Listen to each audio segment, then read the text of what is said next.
www.attableek.com, the reviver of Iman.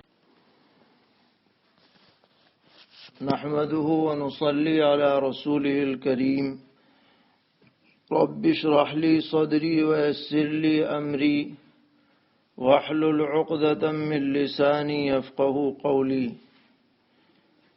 محترم سامعین، اس وقت ضرورت محسوس کرتے ہوئے ایک سلسلہ شروع کیا جا رہا ہے دینی رہنمائی کا، اور اس کی ضرورت اس لیے محسوس ہوئی کہ آج کل انٹرنیٹ کا، فیس بک کا، یوٹیوب وغیرہ کا دور دورہ ہے، اور یوٹیوب وغیرہ پر طرح طرح کی چیزیں لوگ شیئر کرتے رہتے ہیں، اور ہمارے خاص طور پر جو نوجوان ہیں وہ سرچ کرتے ہیں اور کسی کی بات کو سن کر کے یا تو اسے قبول کر لیتے ہیں یا بے سوچے سمجھے اسے آگے بڑھا دیتے ہیں، حالانکہ یہ کچھ پتہ نہیں ہوتا کہ بیان کرنے والا یا مسئلہ بتانے والا کون ہے، کس مسلک سے تعلق رکھتا ہے، کس عقیدے کا ہے۔ تو یہ بڑا معاشرے میں کنفیوژن پھیلا ہوا ہے، اور اس کی وجہ خاص طور پر یہی ہے کہ اب لوگ اتنی زحمت تو کم کرتے ہیں کہ علماء سے براہ راست رابطہ کریں، معتبر لوگوں سے تعلق پیدا کریں، ان کے پاس جائیں آئیں، ان سے استفادہ کریں۔ بس جہاں کوئی بات پیش آئی اور گوگل پر سرچ کیا اور وہیں سے مطلب حاصل کر لیا۔ تو اس لیے اس بات کی ضرورت محسوس ہوئی، اور الحمدللہ کئی جگہوں پر ملک میں اور بیرون ملک ایسے اہل حق علماء کے گروپ بن گئے ہیں کہ جو اس ضرورت کی تکمیل کے لیے اپنی خدمات پیش کر رہے ہیں۔ اللہ تعالیٰ ان سبھی کے خدمات کو بے حد قبول فرمائے۔ تو اسی ضمن میں یہ پروگرام شروع کیا جا رہا ہے کہ درس تفسیر کے بعد 10-15 منٹ جو اہم اور ضروری سوالات کیے جائیں گے ان کے جوابات بھی اختصار کے ساتھ پیش کرنے کا ارادہ ہے۔ اللہ تعالیٰ قبول فرمائے۔ اور یہ بات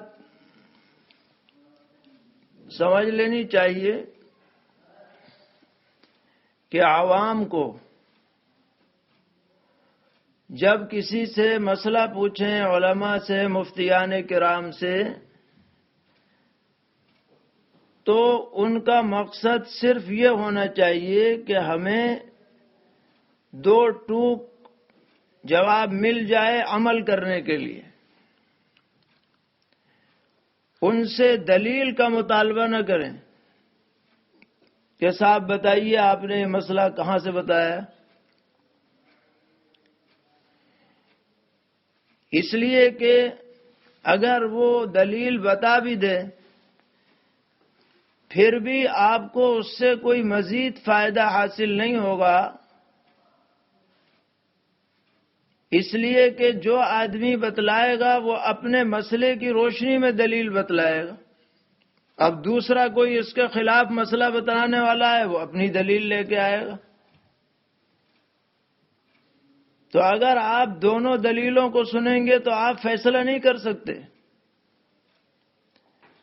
عوام الناس کا یہ ہونا چاہیے کہ انہیں جس عالم پر، جس مفتی پر اعتماد ہے، اس کی بات کو سن کر کے اس پر عمل کریں، کیونکہ وہ خود اس صلاحیت کے نہیں ہیں کہ وہ فیصلہ کر سکیں کہ کون سی دلیل راجح ہے، کون سی مرجوح ہے۔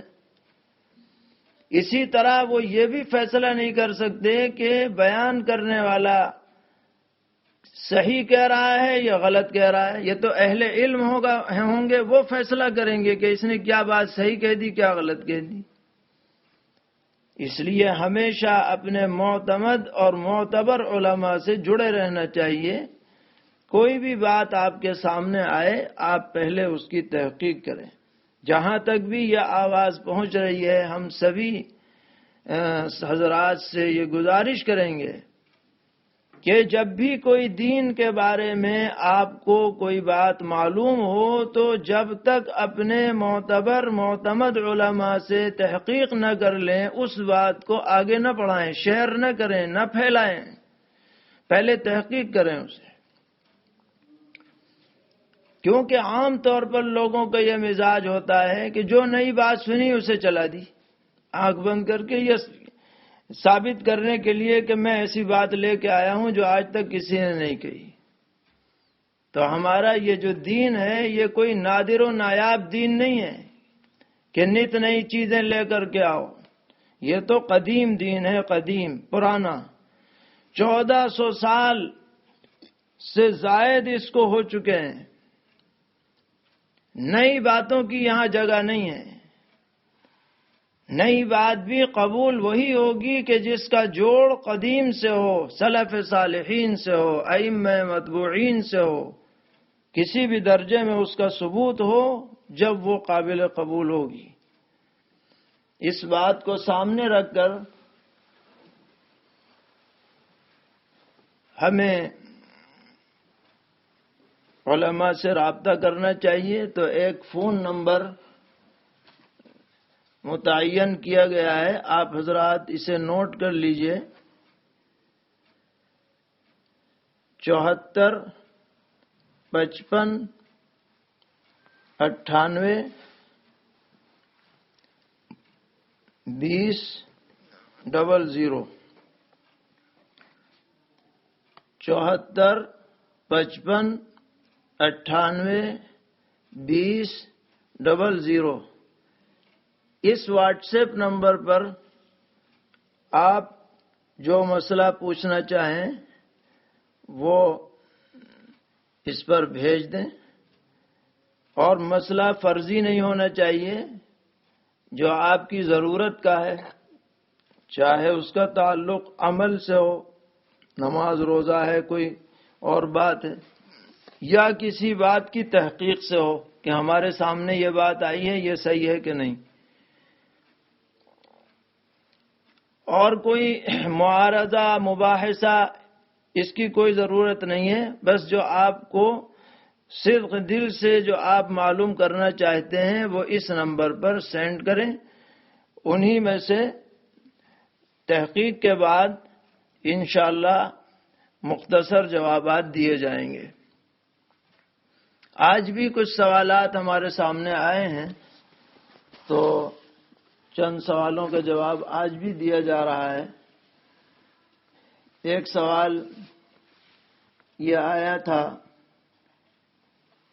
کہ ایسا حلال جانور جو نہ تو نر ہو نہ مادہ، اس کے کھانے کا کیا حکم ہے؟ مثلا بکری ہے، وہ نہ نر ہے نہ مادہ، تو اسے ذبح کر کے، اللہ کے نام پر ذبح کر کے اسے کھایا جا سکتا ہے یا نہیں؟ یہ سوال تھا۔ تو اس کا جواب یہ ہے کہ اس جانور کو جب اللہ کے نام پر ذبح کر دیا جائے تو کھانے میں کوئی حرج نہیں ہے۔ البتہ فقہا نے یہ لکھا ہے کہ ایسے جانور کی قربانی نہ کی جائے۔ قربانی نہ کرنے کی وجہ یہ ہے کہ اس کا گوشت پکتا نہیں ہے، یعنی جیسے عام طور پر نر یا مادہ بکرے بکری کا گوشت گل جاتا ہے، کھانے کے قابل ہو جاتا ہے، اس طرح اس کا گوشت پک نہیں پاتا تو گویا کہ یہ ایک نقص ہوا اس میں. اس نقص کی وجہ سے بہتر یہ ہے کہ قربانی اس کی نہ کی جائے، لیکن گوشت کھانے کے اعتبار سے کوئی آدمی ذبح کرے اور اسے کھا لے تو کوئی حرج نہیں ہے، حرام نہیں ہے، کیونکہ حلال جانور ہے. ایک سوال یہ بھی آیا تھا کہ نماز شروع کرنے کے بعد نیت میں تبدیلی کی جا سکتی ہے یا نہیں. مثلا میں نے 2 رکعت نفل کی نیت سے شروع کی، پھر خیال آیا کہ مجھے تو 2 یا 4 رکعت سنت پڑھنی تھی، تو اب نیت بدلے گی یا نہیں؟ اور بدلے گی تو کیسے بدلے گی؟ یہ بھی ایسا سوال ہے جو بکثرت لوگوں کو پیش آتا رہتا ہے. تو اس سلسلے میں یہ سمجھنا چاہیے کہ جتنی بھی سنت نمازیں ہیں شریعت میں، یہ سب نفل کی کیٹیگری میں آتی ہیں.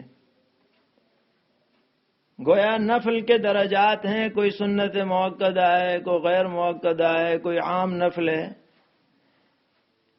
لیکن اس طرح کی تمام نمازیں مطلق نماز کی نیت سے صحیح ہو جاتی ہیں، اس میں سنت بولنا ضروری نہیں. لہذا اگر کسی شخص نے نفل کی نیت سے سنت شروع کر دی تو بھی سنت اس کی ادا ہو جائے گی، کوئی بات نہیں، فکر کرنے کی ضرورت نہیں. اسی طرح اگر 2 رکعت کی نیت کی اور پڑھنی تھی 4 تو بھی کوئی بات نہیں، 4 پڑھ لیجئے، چاروں ٹھیک ہو جائیں گی. وہ خود بخود اگلی 2 رکعت میں یہ پچھلی والی نیت بھی شامل ہو جائے گی. تو نفل ہو یا سنت ہو، سنت بھی موقدہ ہو غیر موقدہ ہو، اس سب کے لیے یہ نیت چلے گی. اور نیت میں یہ بھی سمجھنا چاہیے کہ زبان سے کہنا اصل نہیں ہے، دل کا ارادہ اصل ہے. اگر دل کے ارادے سے نماز شروع کر دی ہے کہ میں نماز پڑھ رہا ہوں یا پڑھ رہی ہوں، تو بس سنت بھی ہو جائے گی، نفل بھی ہو جائے گی، کوئی گھبرانے پریشان ہونے کی ضرورت نہیں ہے. البتہ ایک اور سوال ہے، وہ یہ ہے کہ ایک آدمی نے 2 رکعت فرض کی نیت باندھی،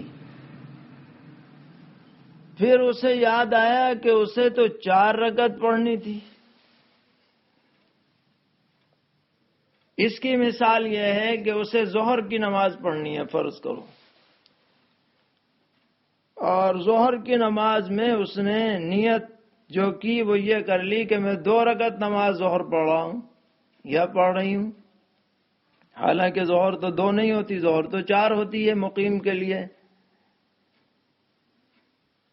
تو اس کے بارے میں حضرات فقہا نے لکھا ہے کہ فرض نماز پڑھنے کے لیے نیت کرتے وقت رکعات کی تعداد کو بیان کرنا ضروری نہیں ہے، بلکہ صرف یہ کہنا کافی ہے کہ میں ظہر پڑھ رہا ہوں.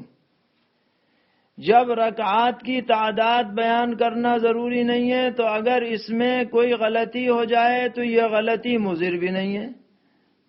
لہذا اگر غلطی سے ظہر کی 4 کے بجائے 2 رکعت کا دھیان آ گیا نیت میں، تب بھی ظہر 4 پڑھی جائیں گی اور چاروں درست ہو جائیں گی، کوئی بات نہیں ہے. شریعت میں اس میں گنجائش دی گئی ہے، بس اتنا کہنا کافی ہے میں ظہر پڑھ رہا ہوں، میں عصر پڑھ رہا ہوں، مغرب پڑھ رہا ہوں. تعداد رکعات کا تذکرہ کر دو تو بھی حرج نہیں اور نہ کرو تو بھی کوئی حرج نہیں. غلطی ہو جائے تب بھی کوئی حرج نہیں، مگر دھیان فرض کا رہنا چاہیے. آج ایک اور سوال آیا کہ کوئی انسان کیا کسی جنات کی اقتداء میں نماز پڑھ سکتا ہے؟ سوال یہ کیا گیا تھا کہ کسی جگہ پر تراویح ہو رہی تھی، تو وہاں کسی جنات نے پڑھنے والوں سے کہا کہ ہم بھی یہاں تمہارے ساتھ شریک ہوتے ہیں، تمہیں پتہ نہیں چلتا، اور ہم میں بھی حافظ موجود ہیں، ایسا کرو کہ 10 تو تم لوگ پڑھا دیا کرو، 10 ہم پڑھا دیں گے۔ یہ سوال کیا۔ تو یہاں پر جواب یہ ہے کہ جنات کی 2 شکلیں ہیں۔ ایک تو یہ کہ وہ نظر نہیں آ رہے، ہوا میں ہیں، تو ان کی امامت صحیح نہیں، کیونکہ امام تو وہ ہونا چاہیے جو پتہ تو چلے کہ امام ہے۔ نظر آ نہیں رہے، ویسے ہی امامت کر رہے ہیں، تو یہ امامت نہیں چلے گی۔ البتہ کوئی جنات انسان کی شکل میں آ جائے، ہماری جیسی شکل میں آ جائے، اور بالفرض ہمیں پتہ بھی چل جائے کہ یہ جنات ہیں، اور وہ امام بنے اور ہم اس کے مقتدی بنے، تو اس کی گنجائش ہے۔ علامہ شامی رحمۃ اللہ علیہ نے لکھا کہ اس لیے گنجائش ہے کہ جس طرح انسان احکام شریعت کے مکلف ہیں، اسی طرح جنات بھی مکلف ہیں، ان پر بھی نماز فرض ہے جیسے ہم پہ فرض ہے، لہذا وہ اگر ہمیں پڑھائیں تو ہماری نماز ہو جائے گی، مگر یہی شرط ہے کہ وہ ہماری جیسی شکل میں آئے، انسانوں کی شکل میں، اور شریعت کے مطابق وہ نماز پڑھائے، شریعت کے تمام شرائط کو پورا کرتے ہوئے۔ ایک سوال یہ بھی کیا گیا کہ روزہ رکھنے کے بعد میرے گردے میں شدید درد ہوا، تو کیا اگر درد روکنے کے لیے انجیکشن لگایا جائے تو روزہ رہے گا یا نہیں رہے گا؟ تو جواب یہ ہے کہ انجیکشن سے روزہ نہیں ٹوٹے گا، ایسی حالت میں انجیکشن لگایا جا سکتا ہے، کوئی حرج نہیں۔ اسی طرح ایک سوال آج یہ بھی آیا کہ فجر کی نماز کے بعد روزہ رکھنے کے حالت میں خود بخود قے ہو گئی، تو اس سے بھی روزہ نہیں ٹوٹا۔ خود بخود قے ہونے سے روزہ نہیں ٹوٹتا ہے، ہاں عمدن قصدن قے کی جائے، منہ بھر کر کے ہو جائے تو روزہ ٹوٹے گا۔ اللہ تعالی ہم سب کو صحیح سمجھ عطا فرمائے، دین پر چلنا آسان فرمائے، ہر قسم کی گمراہی اور غلطیوں سے ہماری حفاظت فرمائے۔ وصلی اللہ تعالی علی خیر خلقہ محمد وآلہ واصحابہ اجمعین۔